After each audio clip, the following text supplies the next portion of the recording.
Lenora. Lenora is different from others. Years of perfect stitching experience. Lenora linen, cotton cloth and stitching. Pandikad Road, Vandoor. നിലമ്പൂരിൽ UDF ഒറ്റക്കെട്ടെന്നും ബാക്കി നോക്കാമെന്നും പ്രതിപക്ഷ നേതാവ് V D Satheesan. നിലമ്പൂരിൽ UDF നേതൃയോഗത്തിൽ സംസാരിക്കുകയായിരുന്നു അദ്ദേഹം.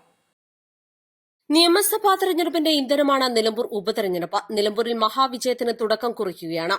LDF ചിന്തിക്കുന്നത് എങ്ങനെ UDF ഭൂരിപക്ഷം കുറയ്ക്കാമെന്നാണ്. മണ്ഡല ചരിത്രത്തിലെ റെക്കോർഡ് ഭൂരിപക്ഷം ഇത്തവണ നേടും. UDFിലും പ്രശ്നങ്ങളുണ്ടെന്നാണ് CPM സംസ്ഥാന സെക്രട്ടറി പറയുന്നത്. എന്നാൽ തിരഞ്ഞെടുപ്പിന് മണിക്കൂറുകൾക്കകം UDF ഏകകണ്ഠമായാണ് സ്ഥാനാർത്ഥിയെ പ്രഖ്യാപിച്ചത്. ബാക്കി നോക്കാം, പറയാതെ അറിയാമല്ലോ എന്നും അൻവറിന്റെ പേര് പറയാതെ സൂചിപ്പിച്ച് പ്രതിപക്ഷ നേതാവ് പറഞ്ഞു. പരമ്പരാഗതമായി LDFിന് കിട്ടുന്ന വോട്ടുകൾ പോലും ഇത്തവണ UDFിന് കിട്ടുമെന്നും അദ്ദേഹം പറഞ്ഞു. യോഗത്തിൽ UDF മണ്ഡലം ചെയർമാൻ CH ഇക്ബാൽ അധ്യക്ഷത വഹിച്ചു. പ്രതിപക്ഷ ഉപനേതാവ് PK Kunhalikutty, KPCC president Sunny Joseph, vice പ്രസിഡന്റുമാരായ AP Anilkumar, Shafi Parambil, PV Abdul Wahab MP, സ്ഥാനാർത്ഥി ആര്യടൻ ഷൌക്കത്ത് തുടങ്ങിയവർ സംസാരിച്ചു. East Live, Nilambur.